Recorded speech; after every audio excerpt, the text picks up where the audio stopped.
to our fourth in a series of the patient education programme. Today, we are lucky enough to welcome back Irini Laura Verbist to our fourth episode.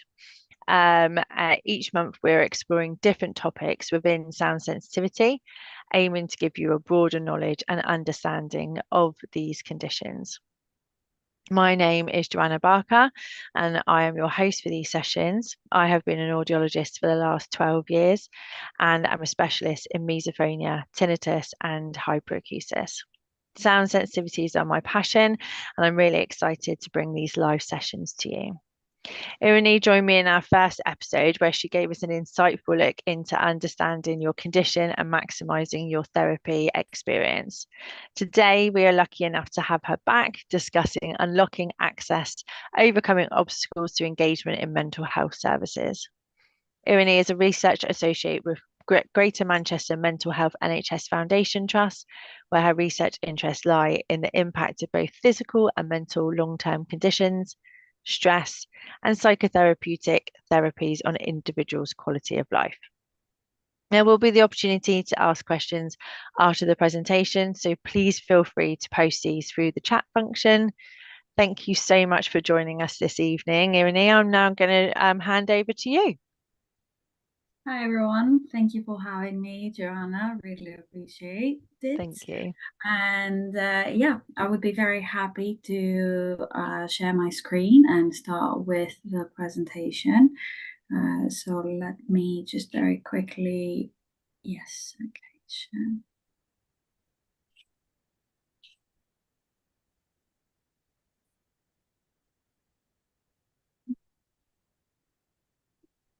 Okay, and can you guys see that? I think I've put it in. Yeah, it's come up. If you can just possibly, that's amazing. That's perfect. Perfect. Great. So as Joanna actually mentioned, we are going to talk about access and engagement with mental health services, and more specifically with psychotherapy services.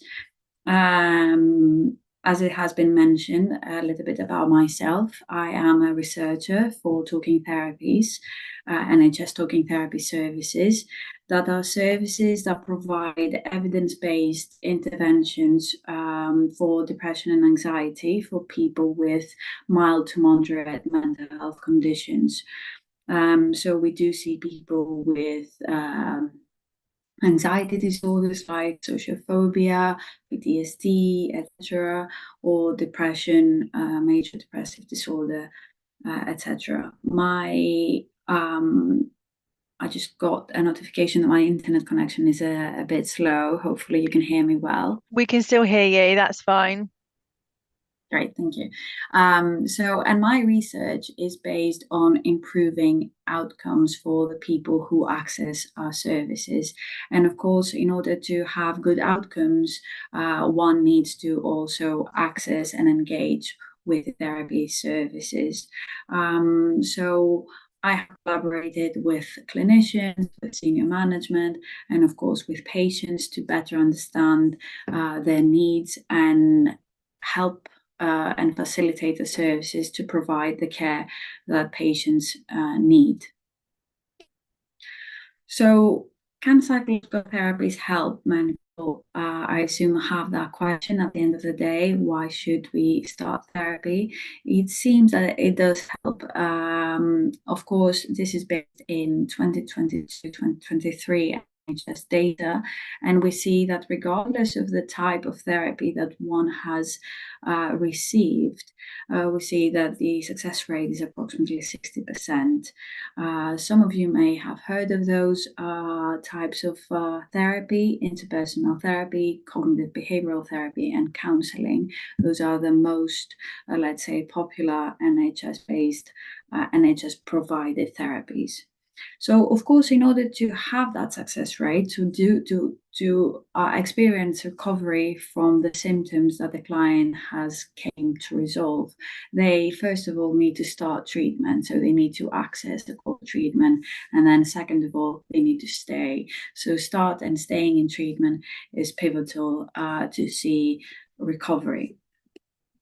I wanted to visualize a little bit more how the journey of someone who accesses a course of therapy in NHS talking therapies look like.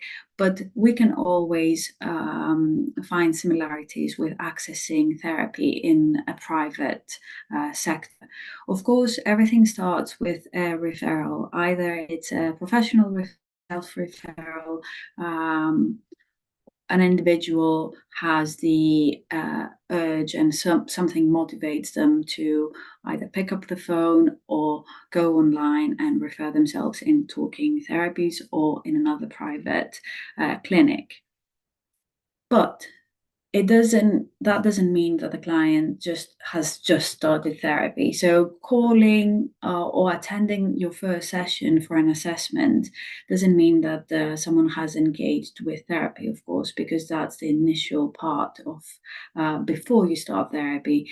You need to make the arrangements as to what type of therapy you're going to have, etc. So we have this part that is the accessing a course of therapy. And then we have the engagement. So once the client starts treatment, meaning that they attend sessions where they have active treatment, the patient needs to also engage until the end of the treatment. And what does it mean here to engage with treatment? That means that the client needs to, if it is agreed that the client will have 10 sessions, for example, when they do the arrangements with the therapist, and the client disengaged on the third session, meaning that they never come back, that is a sign of disengagement. Another more subtle disengagement is if there is something agreed during therapy, i.e. for the client to do some homework or for the client to do some exercises and the client doesn't follow those exercises, again, we do have signs of disengagement.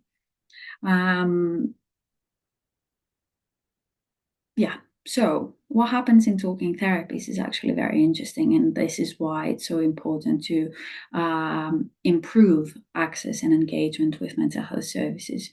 We do see that nationally there were 1.8 million referrals in NHS talking therapy services, and approximately 1 million did attend their initial assessment. However, only 672,000 started the course of treatment.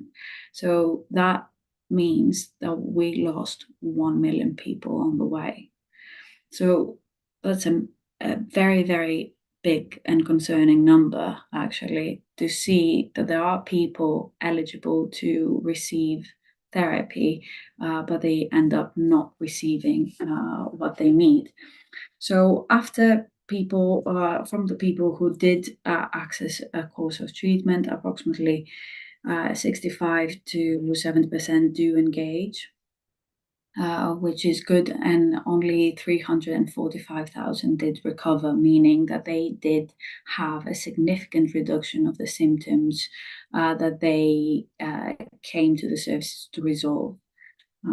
So recovery is usually defined when you see that the client doesn't have the symptoms, either depression or anxiety, that they used to have when they came in.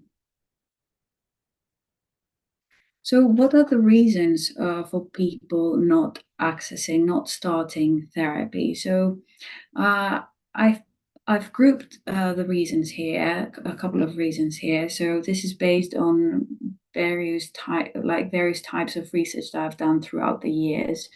And it is very interesting to see that we do have some similarities between the barriers to access and the barriers to engagement, especially in demographic groups. So young age, being from a Black background, and unemployment as well as deprivation, there are three factors, demographic factors, that massively interrupt access and engagement with therapy services. I've had some discussions with patients and ex-service users, especially from people.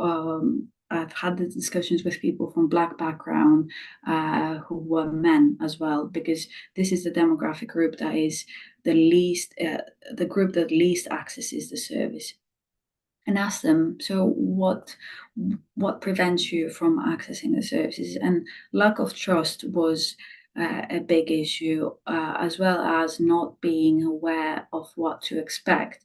So the fear of unknown, of course, is something very important that usually it's the services that need to be able to address that fear rather than the patient themselves. And that, of course, needs to be done through information and maybe during their referral process, to have some information available for the client to see what they are being engaged to.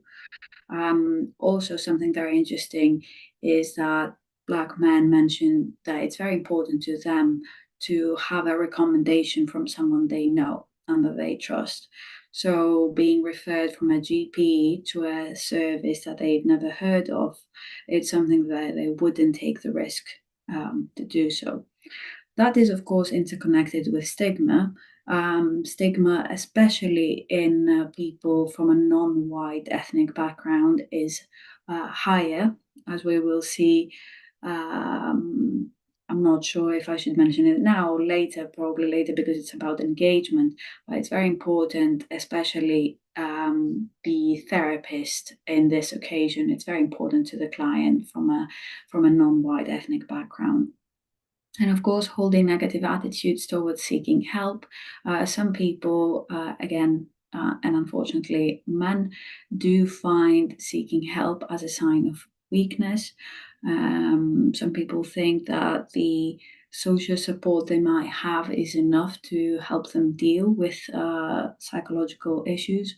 Of course, one thing doesn't negate the other. Having social support is really, really important in life, and social supporting people we love can be very helpful. Of course, a professional has a completely different take in how to deal with mental health issues, and it's always important to have both options if you need to. So unmet treatment preferences, as I mentioned, I do have a passion in exploring cultural barriers to therapy. Language is one of them, of course. It's quite obvious, but of course we do have, as a service, for example, we do interpreters, but still that doesn't help the client feel very much connected with a therapist usually. But it's also cultural issues.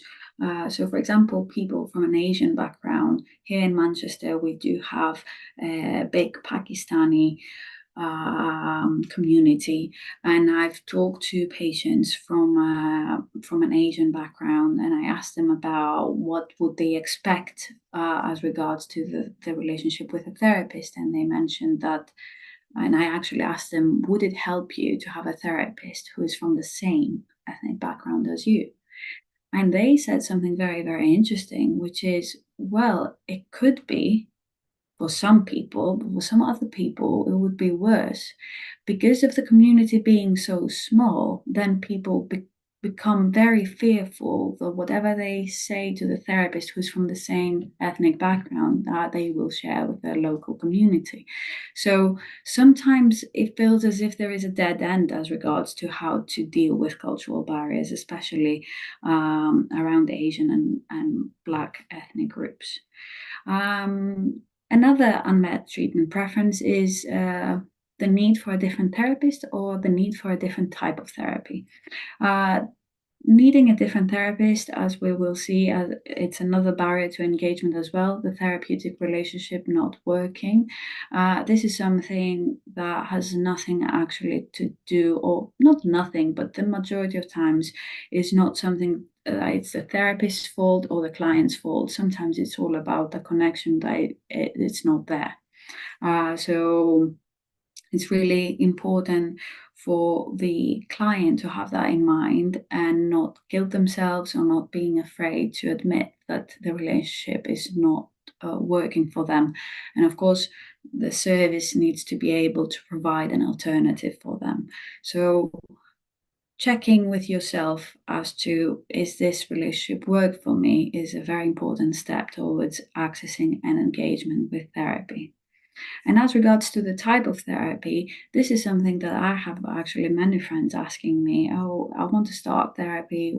Where should I go? Who should I ask? There is a massive lack of information, lack of awareness. This is something, again, I'm really trying to address those issues and help the services be more transparent as to what the client should expect. So lack of information of what therapy involves is something that can be a huge barrier. People may have no idea what type of therapies and what each one of them mean. So having that access, even through, let's say, not a leaflet, but maybe something more engaging, like a video or podcasts or any sources that can help you better understand the types of therapies that are out there and the types of therapies that could match your needs. As regards to service-related issues, the time-consuming or complex referral process, along with long waiting times, again, they are very much NHS-based issues. Unfortunately, this is due to lack of resources. This is, unfortunately, a systemic issue that every service individually is trying to mitigate with various strategies, of course, but the demand is high and the workforce is not enough. So this is something that it's a constant battle to lower waiting times and allow people to see someone in less than a month. And of course, if someone has the majority of those characteristics that we mentioned earlier, and they need to wait, and they also lack of trust in mental health services, they're not going to access a course of treatment. It's unavoidable to lose them, basically.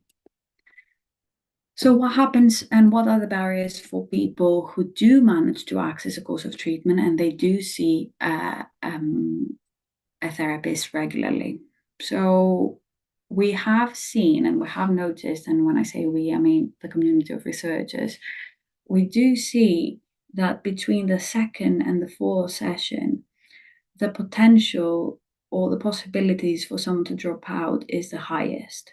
So the majority of dropouts happen somewhere there between the second and the fourth session. Having that information is very much important, especially for someone who is a therapist, and that is because therapists become more vigilant to see the signs of disengagement, and that would help both to actually reevaluate what's going on, if everything works for both, etc. So person-related, again, someone who is of young age or from a Black background, high deprivation, unemployment, are the usual suspects for disengagement. High deprivation and unemployment, especially unemployment, has been a very well-established factor for not engaging with treatment. And I remember a client telling me, well, I don't understand. They don't have people who are unemployed, they have more time, so how come they don't engage? Which is a great, actually, question. But the interesting thing is that when someone who's unemployed is dealing with covering their survival needs, so basic needs like food and housing and safety, the motivation and the energy and the time that it takes to engage with therapy is not there, because everything else is prioritized because the basic needs need to be met. And that's why, for example, in the services that are in NHS, in talking therapy services, we do offer some employment advice. We have employment advisors actually to help people better address those needs as well, and then engage with therapy, because one would fight the other, and the therapist can't do their job, but they still need support. So there was always a dilemma there. And then last but not least, low motivation to change. This was one of the first research that I've done in psychotherapy services. It is not very surprising that people who don't seem to be very motivated to change And that can be defined as, I don't think it's important and I don't think it's feasible to change. So those two, feasibility and importance, like having the control over change, plays a significant role in engagement and recovery, of course. And that is again something that, of course, this to some people it just happens. There is an intrinsic motivation to change. To some people, it comes later during therapy, and of course, a good therapist can understand whether a client needs a little bit more motivation or a little bit more understanding as to what's going on and what are the benefits of being in therapy. So this is always very much important, if you are already in therapy, to remind yourself, why am I doing this? Why is this important? And what will I achieve from being in therapy? As regards to clinical characteristics, we do see that people who present higher levels of anxiety and depression, they seem to disengage early. And that's again counterintuitive, because you would expect, well, these people need therapy more, and it's true. But however, they don't really have their expectations in the right place. So this is again lack of awareness. Therapy is not a pill. It's not something that will give you immediate results, and it's something that it seems to be going under the radar for some people. So basically, depending on the issues that you have and the plan and the treatment plan that is in place, therapy, you will see the benefits of therapy probably in the long term. So it takes a little bit more time, and expectations need to be discussed in the initial sessions, so the client understands what to expect, to have realistic expectations, basically. Because if you don't know what really to expect, then you will think that nothing is working, basically, and that's why you disengage.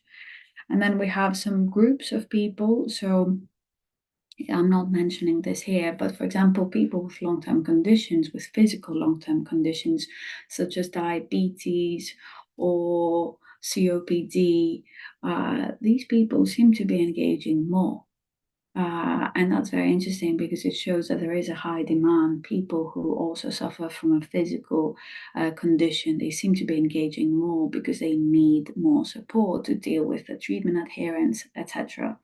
Unfortunately, they recover less, and that's a big issue that I'm trying to focus my research on at the moment. But what happens with other groups, we see exactly the opposite trend. We see that disability, people with disabilities and people belonging in the perinatal group, meaning that they either are pregnant to give birth or they have perinatal issues, they seem to disengage. And the reason for that, or at least anecdotally, or from qualitative from qualitative data like interviews and focus groups, when we ask people why that is because some types of therapy, like CBT, need to be adapted to this group in order to work. So what happens is that we do have very robust interventions out there. There is a very well-established evidence actually around the effectiveness of the types of therapies that we have, but not all therapies can go to everyone. For example, I remember a disability champion. So we call champions the therapists who focus on one group of people. So we have a better insight into the needs of those people. So they were saying that it's impossible to ask from someone who has ADHD that they have a shorter attention span to do a homework that needs to be every day, more than half an hour of focus, etc. So what happens here is that CBT would work really nicely if the person didn't have ADHD, but they do. And this is not something that we should just omit and say, well, we can't do anything about it. We can. The reason is that we need to adapt the actual intervention to meet the needs of these groups. And then as regards to treatment-related issues related to barriers to engagement, is the poor relationship with the therapist, as I mentioned earlier. This is again something very important for both access and engagement, is to have, of course, to give time. So a first session is a good idea of what the relationship will look like, but it's not the full idea. So usually it's recommended to give yourself 3 to 4 sessions to better understand whether the relationship will work for you. And I think that comes from the therapist perspective as well, because it might be the case that the therapist cannot provide the client with the help that they need. Therapy not meeting expectations, we talked about that. Expectations are very important to be discussed right in the beginning, along with the type of treatment. Of course, mistakes happen and people think they could engage with counseling, but then they just think it's not too suitable for them. So this is again the importance of re-evaluating how things are going, especially in the initial sessions, like the first 6 sessions. It's good both for the patient and the client and the therapist to discuss and revisit what they've talked about and what they have agreed, in case there needs to be some adjustment. So the bigger picture here, like the big take-home message is access and engagement. Of course, access is a prerequisite for recovery, and engagement is also a very big factor for recovery. So if someone needs support, it's very important to get the support that they need in order to see a positive change in their lives. But one thing that can happen is to personalize treatment a little bit more to meet the needs of all these different groups of people who do need the support of mental health services. So we are now, University of Sheffield, actually a great team, is doing work on personalized treatment a lot. And then I am part of their trial, but which is actually still running. But they did have some findings on using old patients' history. And they developed an algorithm and they trained the algorithm to understand which client with depression is better allocated to have CBT and which one would be best with counseling. So, depending on some characteristics, for example, people with disabilities work better with counselors. So it's interesting to see that using the technology, AI technology, along with personal characteristics that one can very easily find in the records, we can better decide what type of therapy would suit that person best. And they tested this algorithm in all cases to see, okay, so if we follow the algorithm, what is the success rate? And if we don't follow the algorithm, what is the success rate? And we saw that 60-40 success rate accordingly. So people who received a personalized treatment plan, they had 60% success, whereas the people who just received the treatment that they were allocated, it was only 40%. Practical steps for therapy engagement. So I think this is a very important bit of this presentation. It's very important to me in general, and when I meet with clients and members of the public, to always talk about not only the problem, but also what can be done. So, for example, personalized treatment is, and all the research around it is the work of the researchers, including myself, to bring to the service and improve outcomes. But as a client, what can you do to enhance engagement? So being open, of course, being vocal about your preferences with your therapist is very important. I understand that sometimes can be quite difficult to express oneself and say what you think or what you need, but you need to remember that the therapy environment is a very safe environment. And of course, the reason why you're there is to be supported. So understanding your needs and then being able to communicate your needs, share your therapy goals, and of course, asking questions is very important. Sometimes we tend to disregard a process because we don't really understand it. So asking questions, sometimes therapists forget that someone might have no idea what a therapy session look like. So it's very important to ask any questions or informations on types of therapies, especially even before you pick up the phone and make a phone call to a therapist. Try to find as much information as possible to feel a little bit more confident towards that next step. It's a very personal decision. It's not something that it's very easy to be done. Sometimes takes years to make a decision around therapy. So it's important to feel that you have all the information you need. As regards to what services can do to support clients, well, reduce waiting times. This is something has been an ongoing issue for a while. And of course, I've talked to patients who have been referred to the services and they never came for an assessment. So these are the clients who we received their referral, but they never called us. And I tried to find some of those people and ask them what happened, why you didn't call. And they said, well, I lost a letter or they didn't pick up. So even practical issues that sometimes NHS doesn't meet. And of course, I'm very thankful that these people, quite a few of them said, well, we went to a private practice and now we are doing fine, which is great to hear. But I understand that not everyone has the means to see a private and to be in a private clinic.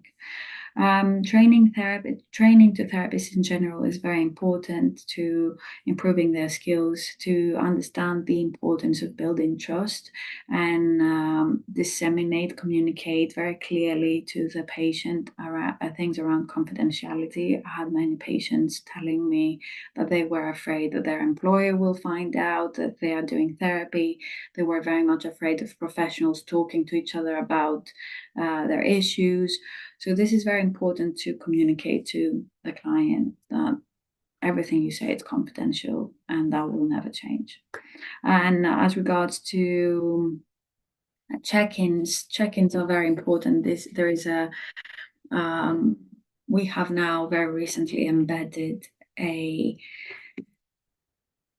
tracking method in the progression of the client. So we are trying to, if the client doesn't follow a trajectory towards recovery, there is a kind of a little alarm to the therapist that something is off, and the client seem to either remain stable, their symptoms are stable, or the symptoms are actually worsening.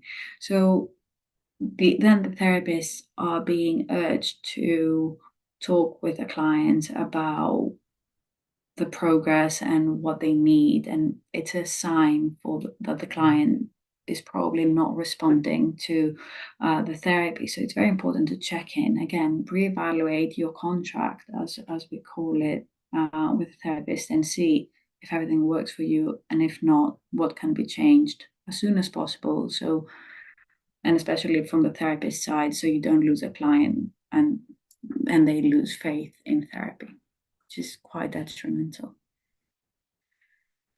So that was all in all. I would love to hear from you, and if you would like to share some insights as regards to accessing or being motivated to start therapy, what would make you what would actually help you to stay engaged if you had started therapy, or what would make therapy feel more accessible to you.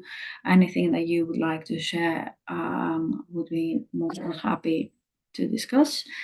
And of course, if you have any questions, again, very happy to discuss. Brilliant. Thank you so much. That was amazing. That was excellent. I have a few questions, if that is okay. We haven't had anything come through live just currently at the moment. You were looking at your last slide was asking obviously our audience if there was any feedback that they have. Is this something that you look at, that you ask patients in regards to what improvements that can be done to services? And if so, how do you go about asking patients? Yeah, well, this is something that I'm very thankful that has become a priority for the NHS and the National Institute of Health Research, and it's called PPI, patient and public involvement. So now, patient and public involvement becomes a priority because we want to bridge the gap between the patients and the services, because up to 2015, let's say, all the decisions would be made from senior management, and patients would have no voice towards those decisions that are very, very important for how the services work and operate. So, since this has become a priority, I'm trying to embed in every research project I do. I'm trying to run a group. So usually, because I did mention a lot of feedback that I got from patients, so usually that takes place in the form of a group. It's usually online to facilitate access, and I usually share some findings. For example, I've shared some findings for access and engagement from the research that I did in 2022, and I presented the problem, and then we had an opportunity to discuss of potential solutions. One of the solutions, for example, as regards to admin and vote and calling and then not responding, was from a couple of patients who said, why don't you have an online system to allow the clients to book their appointment by themselves? And that actually, 2 years later, it did happen, which is great. It's great to see. But one of those recommendations, for example, practical recommendations, sometimes it's cultural recommendations. Now I'm actually looking to run a PPI group to ask about long-term conditions and around the needs of people who have a physical condition, like, for example, tinnitus could be one of them. It's so important, and as a researcher, patients will give you invaluable insights into what you need to do and what your next research priorities should be. So that's the main reason. Excellent. Yeah, and sometimes, especially obviously in the NHS, these processes do take some time until they're activated. And I don't really see an issue in that as long as it's actually being done and it's actually being rolled out to patients. And something like that would be incredible in our services because we have lots of hard of hearing patients, lots of patients who can't actually hear if the phone's ringing or can't hear if somebody is on the phone, or, they might, um, if they have hyperacusis, they might not actually have a ringer on their phone or might not actually like speaking on the phone. So, this is not only being allowing patients to access treatment more effectively, but it's being more inclusive as well, isn't it? So Definitely. that's great to hear. Hashir actually had a question himself. So his question starts: in ancient Egypt, over 3,000 years ago, the concept of healing through words has been documented. So this is historical root for talking therapies. CBT also has its roots in Greek Stoicism over 2,000 years ago. There can be some ancient attitudes in talking therapies. For example, the person needs to want it, or the person should have willingness to accept the problem. Also, modesty in presenting the benefits of the therapy. Could these ancient attitudes of talking therapies be considered as barrier to modern human beings in engaging with them? Could these attitudes be modernized? Well, He actually that's says he doesn't, he's not entirely sure how, but we're looking into how can we modernize these ideas of talking therapies? And are we doing that already? which types of ideas? So you're talking about the idea of, because you mentioned about talking being in ancient Egypt or aspects of CBT being in Stoicism. So these are already embedded in the therapy practices. So what other types of practices are the ones that would be embedded? So the could these ancient attitudes of talking therapies be considered as a barrier to modern human beings in engaging with them? So I suppose he's asking, are we these talking therapies have such a rooted history? Are we modernizing them as we go, or are we staying with those ancient sort of ideas? And if we are modernizing them as we go, are they relevant to our society at the moment? Yeah, that's actually a very good question. I feel a constant reevaluation of what is it that we provide is always the key. Of course, that's my job, so I wouldn't, I couldn't say something else. Like it's not important to evaluate anything. It's definitely important. It's quite the balance between not wanting to reinvent the wheel and not being close-minded. It's very thin and it's very difficult to achieve, but I think it is the key to success. So some things that we know that they work, they definitely need to stay. But some things, of course, as humanity evolves, definitely needs to adapt. I'm not. I prefer to always use the word adapt rather than changing. As we mentioned about people with disabilities, for example, I also believe personally that the use of social media has changed a lot on attention and the type of information we receive. So we definitely need to adapt the therapies that we provide. Or we need to start kind of providing more collaborative care. That's my personal belief, that I feel that collaborative care should be key. So treating mental and physical health together and not differentiating the two types of a problem. So I would go towards more there. And I feel that ancient Greece was actually doing this. So maybe we should follow. So that leads like perfectly into his next question, actually, was does physical exercise help with engaging in talking therapies? And you're obviously saying let's combine them. Let's look at physical and mental health in one. So would this, do you feel like this would be productive? Well, I have actually a colleague and an ex-colleague of mine who's doing a lot of research on physical exercise and talking therapies. And they have been trying to understand the impact on recovery, not even engagement.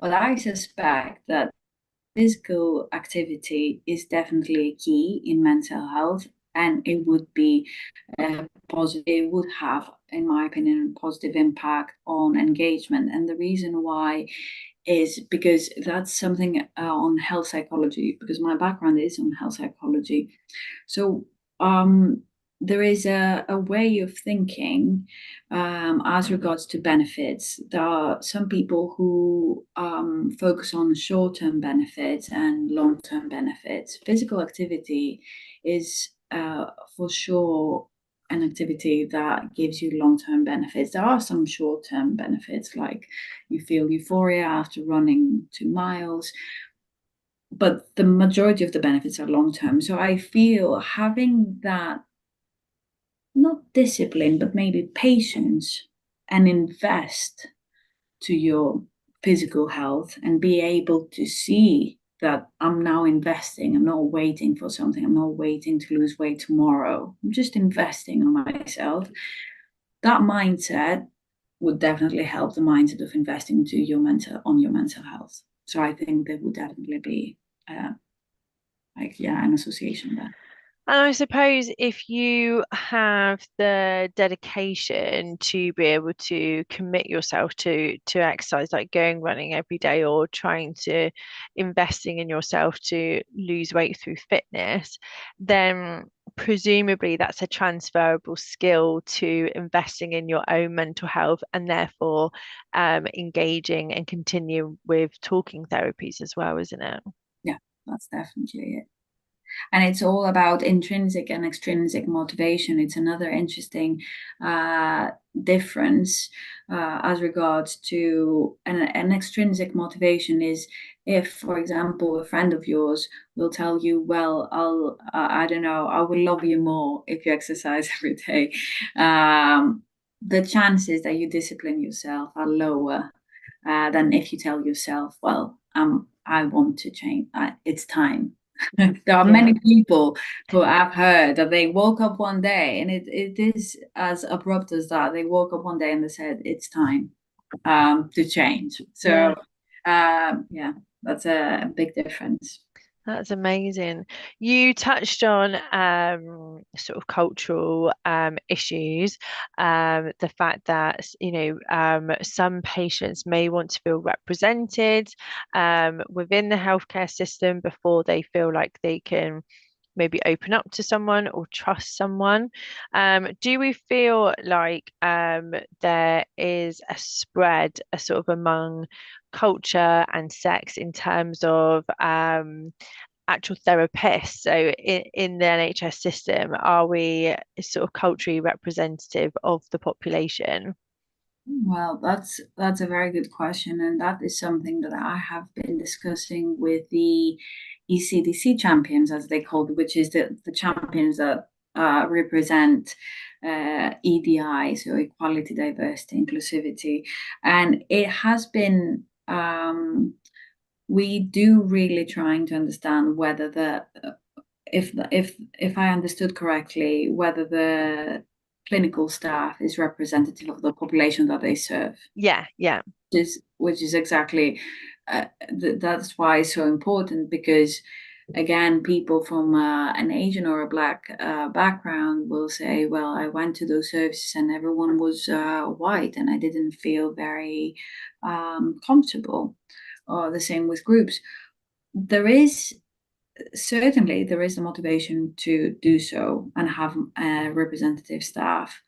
As regards to genders, though, there is definitely a higher female rate in this. But this is something that, it, And yeah, it's the same in audiology, obviously we have a sort of a background in sort of we delve and dip into talking therapies, but essentially obviously we are audiologists and we're a heavily female dominated population. So that is difficult because it's the same in talking therapies, access to any health care. We want people to engage with the therapist so that either they can be successful in counseling their tinnitus, hyperacusis, or misophonia, or even just giving them the confidence to wear their hearing aids. And I suppose, do you think that's down to recruitment or again, sort of it's understanding of services, advertising to different populations?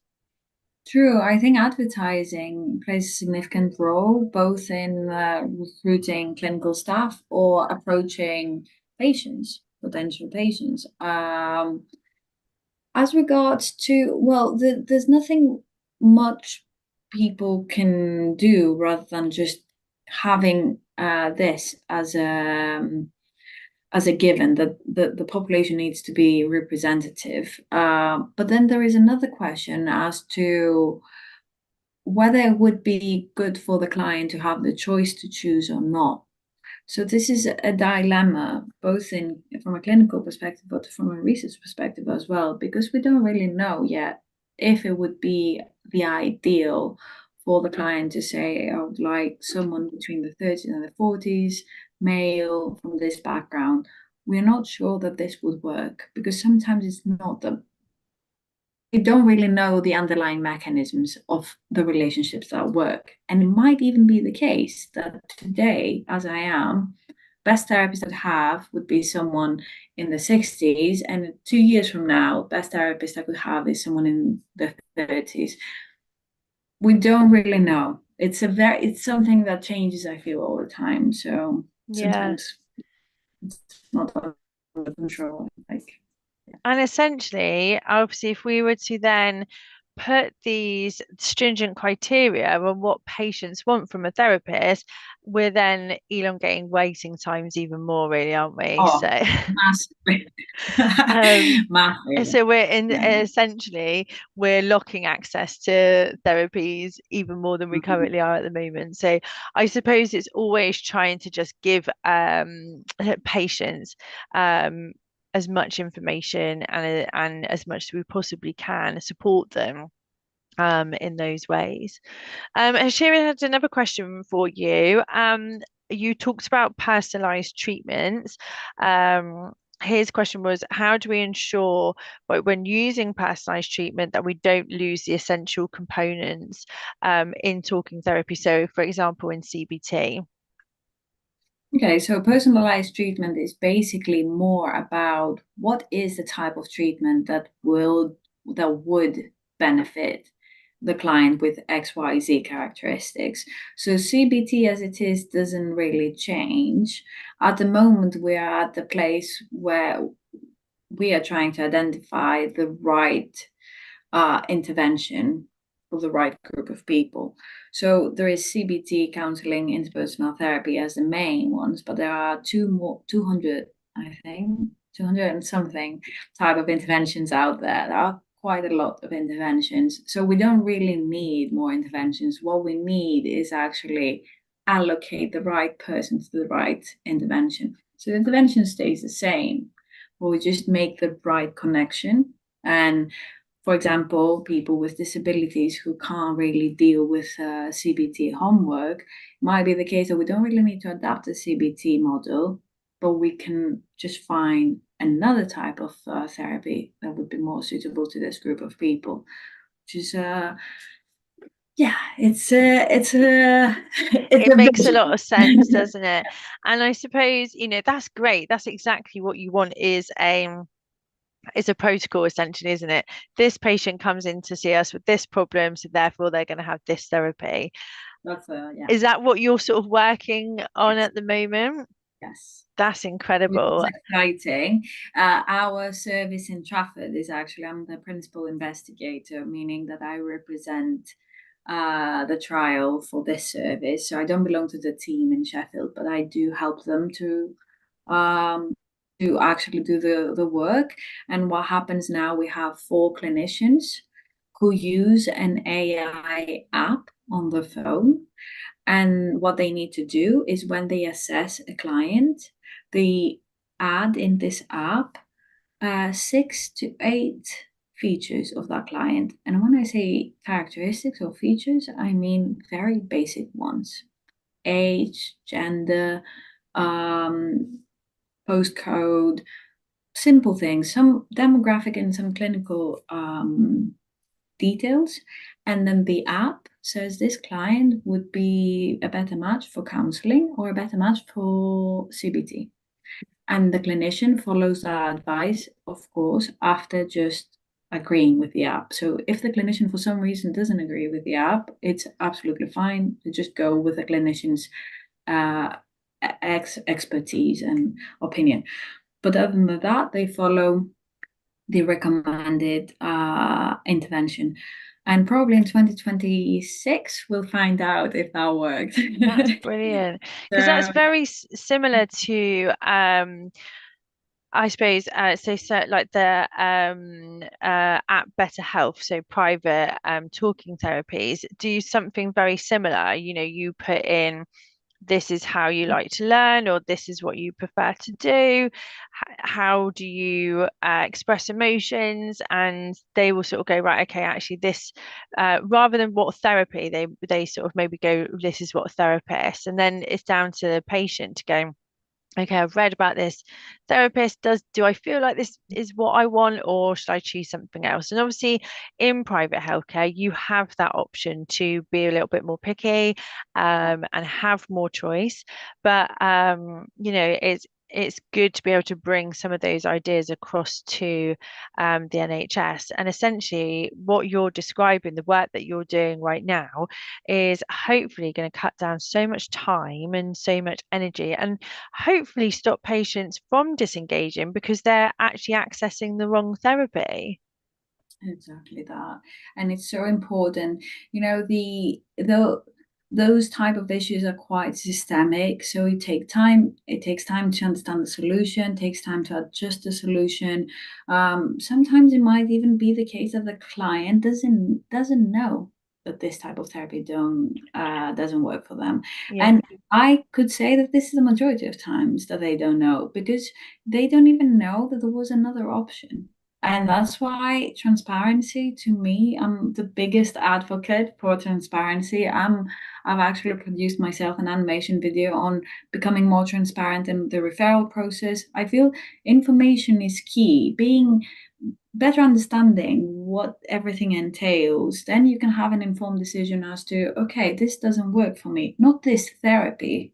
This could be the room I prefer online. This could be the therapist I prefer a different therapist. This could be the type of therapy. So all these little things could be adapted rather than for the client to say, I'll never try therapy again, it doesn't work. yeah, And I had friends, unfortunately, I had a friend, I remember before I had this job, I had a friend who said, oh, I went to the NHS and I saw a counsellor. She would never see me again. And I was like, why? What happened? It's like, oh, this is not for me. But this is what is this? What do you mean by this? It was just that session that was not for you. This is yeah. very important to keep in mind, that it's not a rejection completely of talking therapies. Yeah, that's Mm. so important. Oh, it sounds incredibly interesting, the work that you're doing, and it's going to have such a big impact for patients and for the healthcare service as well. You're going to be reducing so much work. So best of luck to you. Thank you. That's Thank you really so exciting. much. Hopefully, maybe we can get you back in again once that's all done to Yeah, explain it all to definitely. us. That would be Perfect. amazing. Thank you so much, Thank Joanna. you so much for joining us again, Irini. I really appreciate it. That's brilliant. Thank For you. anybody who has been having any problems with any of the issues that we've raised today in our patient education program, please feel free to get in touch with Hashir International. Our website provides lots of interesting resources for patients, families, and healthcare professionals. The main aim for Hashira International is to provide private consultations and clinics delivering specialist care to children and adults with misophonia, tinnitus, and hyperacusis anywhere in the world. We offer a premier therapy package which compromises targeted cognitive behavioral therapy for misophonia, tinnitus, and hyperacusis, combined with consultations with a multidisciplinary team of audiologists, psychologists, occupational therapists, and neuroscientists. Evaluated research on this package has shown very good results in helping patients to manage their symptoms and significantly improve their quality of life. Thank you so much for joining us this evening.